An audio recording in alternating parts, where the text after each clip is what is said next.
Good evening from the Amazon rainforest.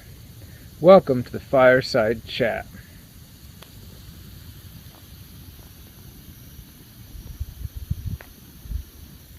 Tonight we're going to discuss how to plan your food forest around the coming grand solar minimum. So, how do you prepare your food forest for the grand solar minimum? You may be asking, what is the grand solar minimum and when is it coming? Well, the grand solar minimum, folks, is a period when the sun kind of turns down the heat for a few years, shall we say. That's a really light way of putting it, because actually what happens is millions and millions of people die of starvation. Look up the Maunder minimum and the Dalton minimum. Both kind of low sunspot periods were associated with the drop in Earth's temperature, and lots of people dying because of crop shortages, because monocrop farmers can't afford to plan for these things. They just have to keep producing and producing until they just stop producing, and then lots of people die. Now, everyone doesn't die, just a lot of people do, because there's famines. What happens in famines? People die. Do famines still happen nowadays? Yes, they do. Just not in your cushy first world country, but in, for example, many places in Africa, there are still occasionally famines and people starve to death. Just in fact, this century, there have been massive famines with tens of millions of people dying, generally caused by communist leaders mismanaging natural resources, not the sun. Sometime in the 2030s, there's going to be a grand solar minimum. This is based on the sun's activity over hundreds of years, thousands of years. They've been recording and looking at ice cap data and seeing what the sun's doing.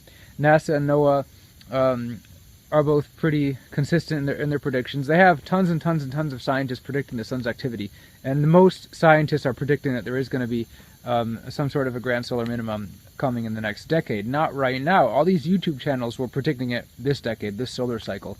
It's not going to come this solar cycle. It's going to come the next solar cycle. We have some time to prepare. So what am I doing here? I'm planting durian trees, right? So if Earth's temperature were to drop by, let's say, a few degrees, I don't know, I might be in a climatically insulated enough area that actually it wouldn't really affect my fruit and everything would do just fine. However, it's probably equally likely that the temperature will drop in this area as well. And what happens to some super tropicals, like durian, for example, if it goes a little bit below their minimum preferred temperature, they don't die, they just stop fruiting. So next decade I could have 5 or 10 years where my durians just stop fruiting, and then eventually they start fruiting again, assuming that the sun is nice to us and brings the temperature back up again. Or it might just be one or a few years. It's hard to predict. The main important thing is we know this is going to happen with reasonable degree of certainty. How do you prepare for it? Well, I'm not just planting super tropicals, I'm also planting subtropicals, right? A nice healthy mix of super tropicals, tropicals, and subtropicals, fruits. I mean, you want to think about vegetables too, because like in the wet tropics, you might not have a lot of like really temperate climate vegetables, but you might still want to keep some of those genetics around in a seed bank or having some grown nearby or in a greenhouse or something, so that if the temperature in your area does get to the point where you can grow those things well, you would benefit from it. Now, for example, I'm planting mulberries, I'm planting citrus, I'm planting Mysore raspberry, which is a tropical variety of raspberry, but still more of a subtropical raspberry. So hopefully, with a mix of all these things, even during a grand solar minimum when Earth's temperature has dropped somewhat, a lot of my trees will still be producing. Actually, the supertropicals might produce less, but then the subtropicals will actually produce even more, because all of a sudden we've arrived at a climate that they prefer. Here's what I would say. If you're planting your food forest in a subtropical climate, I would say try to include as many temperate fruits as will grow in that subtropical climate. If you're planting in a tropical or supertropical climate, I would try to plant as many subtropical fruits in that climate as you can get to produce.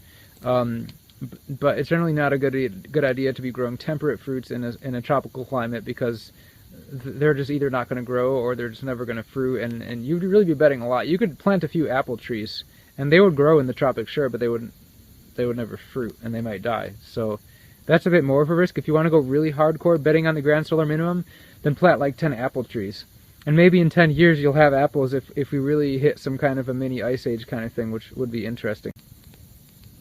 The sun is massive, very large, beyond our comprehension. Puts out an amount of energy that's also beyond our comprehension. In just 1 second, the sun puts out more energy than humanity has created in its entire existence.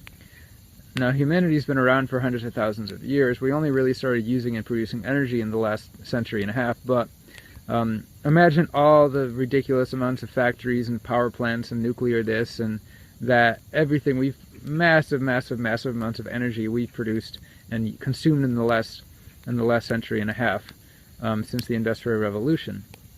And the sun produces more than that in just 1 second. The sun is pretty much the only thing giving energy to the planet and all the other planets in the solar system. The sun is what's heating the planet. If the sun were to go away, the planet would be the same temperature as outer space. It would just be freezing cold. We would all die.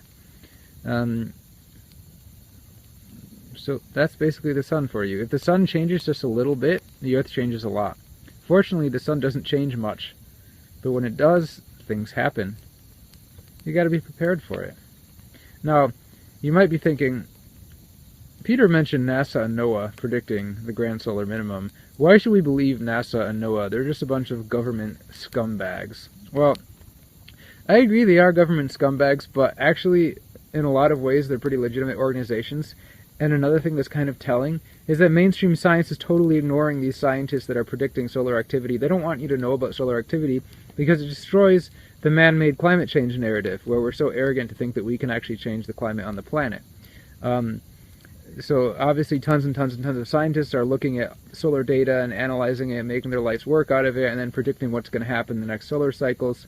And they've mostly predicted grand solar minimum coming soon. Mainstream science totally ignore that. You don't really see a peep about it in mainstream science. That kind of makes me trust the scientists from NASA and NOAA a bit more. But it's not just these government scientists. It's also lots of independent scientists and researchers on the internet and places like YouTube. You have the Adapt 2030 Ice Age Farmer channel. You have Ben Davidson, Suspicious of Observers. You have Sky Scholar. You have that Tabitha, what's her name lady, doing the space weather news. Really, there's a lot of people out there saying the same thing. So you can look into that if you don't believe me. But really, you should believe me. It's going to get cold. Probably not really cold, at least not for a while after that, but it's going to get a little bit cold. It's going to get cold enough that you should plan for it in terms of what fruits and vegetables you have around in your food forest. Have a great night, folks. I hope you enjoyed this fireside chat.